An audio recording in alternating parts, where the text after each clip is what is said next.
host general anatomy and physiology presentation on the local action and resting potential state of the neuron, presented by me. I will begin with the local potential. The local potential is also known as the graded potential. It is created by any stimulus that opens a gated channel. When a dendrite is stimulated, its sodium gates will open.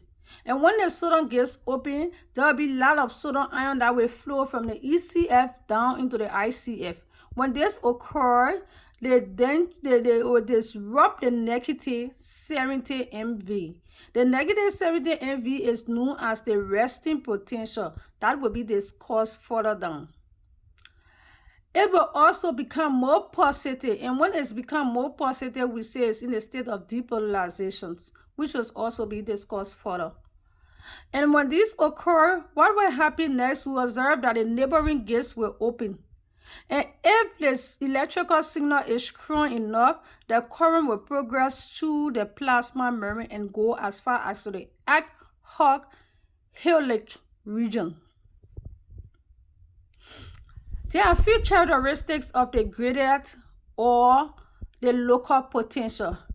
The first characteristic is that they are graded, meaning that they vary in magnitude depending on the strength of the stimulus. The more stimulation that occurs, the more sodium channel will open, and when more sodium channel open, we have more sodium ion flowing from the ECF into the ICF. And this was called depolarizing the membranes to a greater and greater and greater degree. The next characteristic is that they are discriminated, meaning that the current gets weaker the farther away from the stimulation site. They are also reversible. That is, if the stimulation stops, the membranes will return to its resting potential. This is due to the fact that the sodium gate will close again without stimulation, and the pump will return the sodium ion from the ICF back to the ECF. We said they are also exaggerated, depolarizing the cells and make a neuron more likely to produce action potential. These are the characteristics for local potential. My next slide is the diagram for the local potential. I know it may not be too perfect. As you can see, as I said, the dendrite is located here. And I said that when the dendrite gets stimulated, we observe that the sodium channel will open. And when the sodium channel opens, the ECF will be sending sodium ion from the ECF down to the ICF. And we say if the electrical signal is strong, it will travel from the summum of the plasma membrane and come all the way down to the axon helix. So as you can see, this is my axon helix. There's the summum of the plasma membrane, and the electrical current is flowing the electrical signal is flowing all the way down. So this is my sodium gate, my sodium channel that is open. And this sodium channel is sending sodium ion down to the ICF. The ECF is sending sodium down to the ICF. And this is my potential, which is closed. My potential gate, which is closed. My next slide has to do with action potential. So we say action potential begins with the state of depolarization. It begins with the state of depolarization. It is a stronger and more rapid disturbance. It occurs when the local potential is still strong enough when it reaches the action. As we said, action potential begin with depolarization, but in addition to this, it also begins at negative 55, which is the threshold rate. And then, as I said previously, the electrical signal, if it's that strong enough, it will flow from the summum of the plasma membrane and go to the axon helix. But then at that region, if the current is that strong enough and reached at that region, then there is an action potential. So this situation will trigger as much more dramatic changes in the polarity and the membrane's potential. In the unmyelinated axon, we all know the axons have certain portion that is myelated and certain portion that is unmyelated. So in the unmyelated axon, the local potential will trickle the initial action potential at the axon hillock.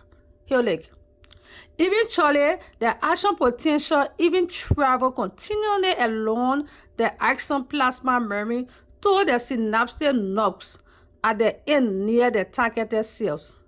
That was for the unmyelated axon.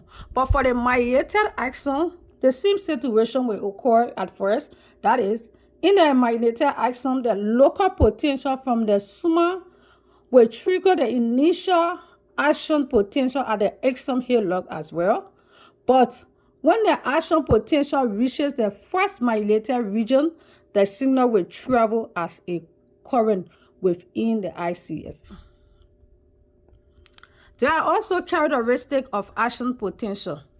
There are a few characteristics of action potential, as you can see in this diagram. The first characteristic is that they are not graded. They are odd or non-load. What does that mean? We say if the local potential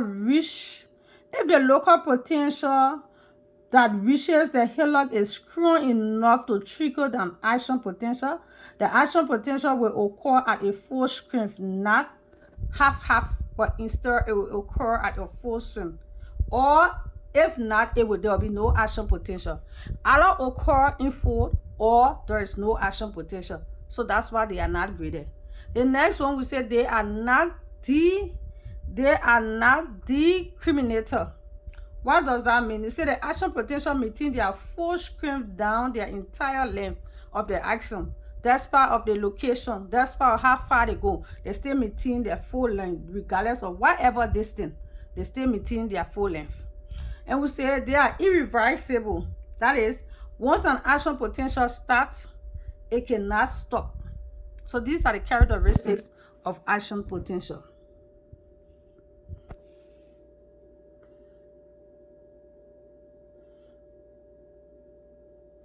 There are a few processes that are involved in the action potential. As you can see, we say a local potential reaches the axon hillock. It will begin to depolarize the hillock. That's why we say it begins at the state of depolarization and at the negative 55, which is the threshold. We say the sodium gate, when this occurs, what happens next? The sodium gate will open and the membrane's potential will reach the threshold which is negative 55. And the sodium ion from the ECF will flow down to the ICF. And we say this will cause the membrane's potential to undergo a rapid depolarization that will see the value of the ICF increasing. That is from negative 55, which is the threshold where it begins from. It will go through to 0, which is neutral, and it will go up to the positive 35 MV. Positive 35 in this case is our peak. That's the highest level. We say what happened at this positive 35, which is our peak. At this positive 35 MV, the sodium gate will close and the potassium gate will open. And this will cause the membrane's potential to undergo a rapid repolarization. It recovery to settle steady. We said this will cause the membrane's potential to undergo a rapid descent, repolarization, and it recovering, that is to settle steady at the negative 70 MV again.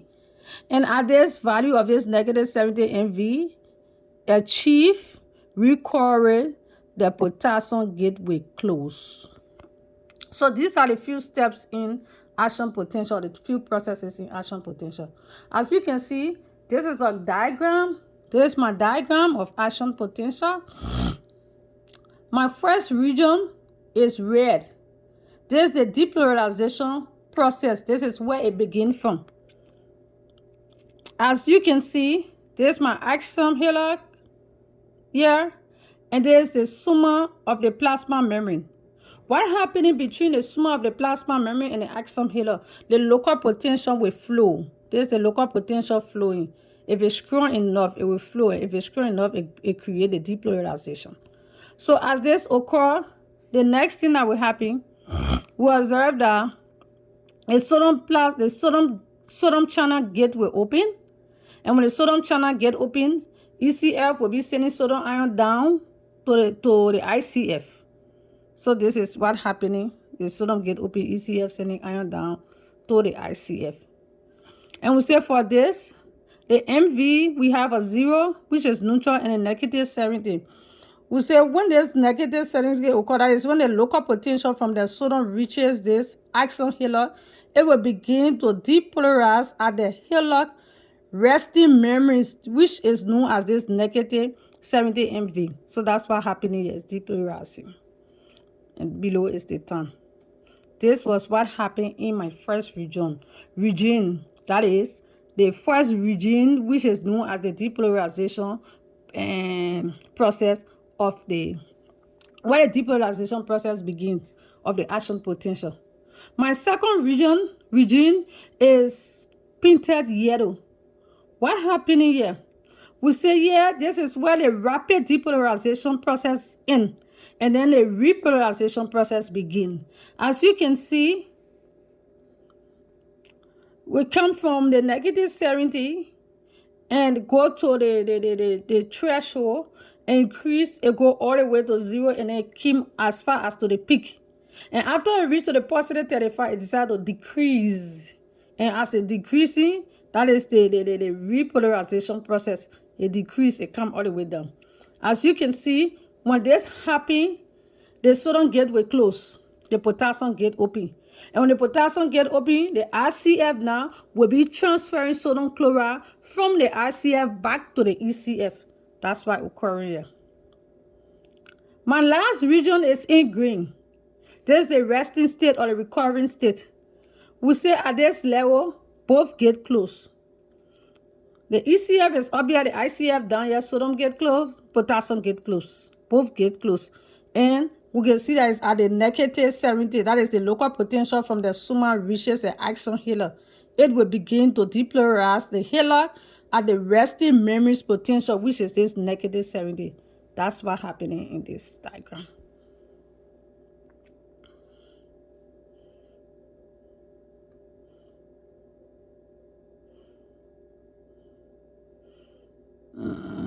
So that's why it occurs in this diagram. After this, my next slide is, oh, I'm so sorry. There is a mix somewhere here.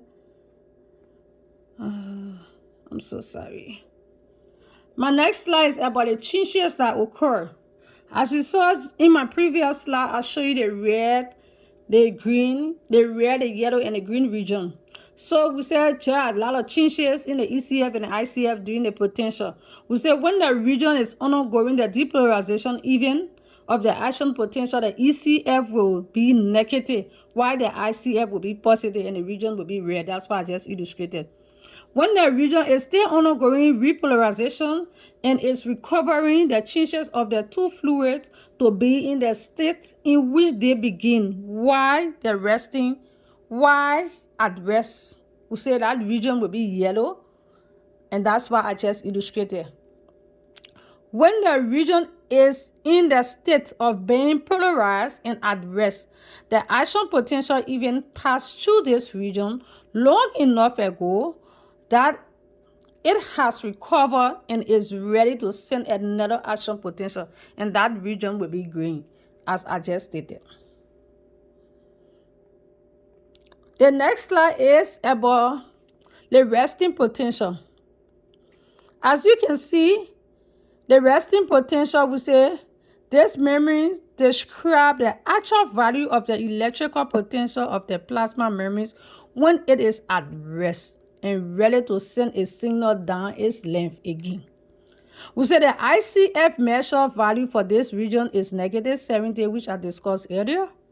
We say its rapidly descent repolarize until on steady reaching the negative 70 MV again. It takes a small amount of time to recover or to settle steady at the negative 70 MV again. When a value of this negative 70 MV is again achieved, the potassium gets closed. With both gates closed, the memories will achieve a polarized state again. The sodium plasma pump can return the cation to their original location, allowing the memories to recover and be ready to do it again. This is at the resting state. That's why it occurs. And there's my diagram for the resting state. The ECF, ICF, sodium gate, potassium gate, both gate close at this level. Both gate close at this level, and there's the -70, which is the resting state or the recurring state. This is my presentation. This concludes my presentation. I thank you.